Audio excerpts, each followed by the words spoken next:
Assalamu alaikum wa rahmatullahi wa barakatuhu. Atenderezebwa Allah jalla jalaluhu n'amatendo agataliimu bukendeevu bwonna. Nkakasa mu mutima gwange n'enjatuza n'olulimi lwange nti tewaliiwo asinzibwa mu butuufu bw'okusinzibwa okujjako Allah jalla jalaluhu ate yekka. Ebisinzibwa byonna bisinzibwa mu bukyamu ne Nabbi Muhammadi sallallahu alaihi wasallam muddu we ate era mubaka we, si mwana we mubaka. Bye yayogera byonna bwali bubaka. Tuteekeddwa obugoberera okujeemera ebigambo bya Nabbi Muhammadi sallallahu alaihi wasallam kuba kujeemera Allah kennyini. Ab'ebitiibwa, akaseera kano Omuganda akayita kaseera ka kazigizigi, naye enkya tukavaamu. Totya nnyo, obulamu bwe butyo butambula. Waliwo otukanga akaserengeto, waliwo otukanga akasozi. Tusaba Allah jalla jalaluhu atuweemu obulungi, atukwatireko. Wabula njagadde mu kaseera kano akakazigizigi ate tuleme kukola bintu nga tubikola ku Busiraamu. Naddala abawala bangi bagenda kufumbirwa nga tebafumbirwa ku lwa Allah, era bakole decision ezitali ntuufu olw'embeera. Naye sina kyengero wayi ampowe owayi amaliga ampowa. Mwanyinazi togezaako kugenda mu bufumbo kati embeera nkugambye enkya insha Allah embeera lagenda jijjawo. Kati bw'onooga nti no kammalega nti munnaye embeera kati bweneevaawo ekyo tokikola. Gumiikiriza, mwe munaagumiikirizaako ddi bannyinaffe banne mulina nno omuliro. Omulembe guno abaana abawala ekibasudde mu buzibu matanta, mulina omuliro. Ebintu mugumiikirize, mwagala nnyo ebintu by'okweraga, ebintu byaki gumiikiriza. Opapa ki? Topapa. Naye oba ofunye ate omulungi Obusiraamu nga gwe bwayogera awo ogenda. Naye ekyo kugamba naye kaakati embeera kale mala gajja. Kino kyogendamu kinene, obufumbo kinene, mala gajja. Ate kati waliwo ekitambula, abavubuka nammwe mwatandise okufumbirwa.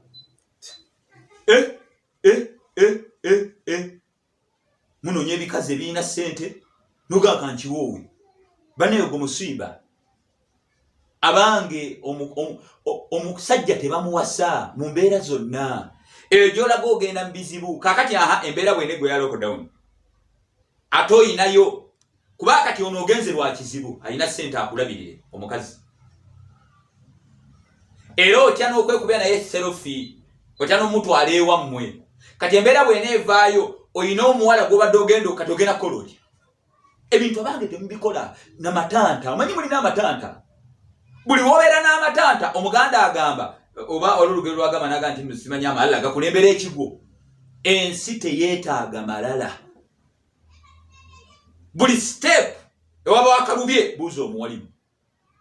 Sala istikhara. Kubira maama otuula amashuura n'abakkiriza. Tokola bintu lwa ate munna. N'abazadde nammwe tubagamba temusindiikiriza baana gwa mbeera. Mujja gaba abaana okujjako ng'omwana ogenda mugaba. Awo Allah jalla jo wayagala omugabe. Ne temugaba baana bammwe temunnaye baliwo bangi kati waliwo mugende mugira mbeera. Bizibu. Ekigezo mukigudde. Amatanta mugalekera awo. Omanyi buli we mugenda n'amatanta amalala Allah kuba ekigo. Olaba waliwo oli yagamba nti nalina ekyalo kye Los Angeles. Simanyi ekyalo Los Angeles. Ngaffe bwe tulinya bbaasi nga tugenda mbyalo, tugenda e Rukunjiri, mugenda Embalala, mugenda e Bugere. Naye waba agenda mu kyalo alinyawo Airbus, simanya era alinyawo Airbus, simanya bwatuuka onalinya ka boda boda bakayita ka limousine ne kamutwala mu kyalo Los Angeles amalala gokka Allah akbar naye nagenza okulaba ku mitimbagano nga kati amalala buli woba n'amalala ku Allah ekyo oli okwekuza omusajja omukulu emyaka egyo pyora simanya bikozi bitya simanya nze mbu yajja kuba kyeyo nawulira yenga yagamba mbu wano yajja kuba kyeyo nga mbu abantu bagenda okuba ekyeyo Bulaya naye wano mu Uganda akuba kyeyo naye yabeera mu kyalo Los Angeles California Los Angeles oba pyora simanyi kati amalala si malungi ebintu ekicupa kya soda Rolex chips chicken chaps ekikomando tebikwesayo bulamu bwo tugumiikirize nsaba Allah jalla jalaaluhu bannyinaffe ab'obugumiikiriza munywere gumiikiriza lye ekijanjalo n'akawunga ewaka towaayo bulamu bw'omukazi oba wakitiibwa nnyo ngo tonneeyambulira muvubuka naye bw'onneeyambulira omuvubuka nga takuwooye ye worst mistake gy'ogenda okwejjusa mu bulamu bwo abaakikola mukole ettawuba ya Namadala teweeyambulira muvubuka omuvubuka kasitamala oba ogenzi ebyokuwa kasitamala oba ogenzi saba Allah jalla jalaaluhu ansaasire abanyweze gumiikirizo oli ku kijanjalo n'akawunga inshallah mu mbeera eno Allah jalla jalaaluhu atusaasire aye nammwe abavubuka temuba nnyo baffere mukozesa omukisa guno jangu osule wano eno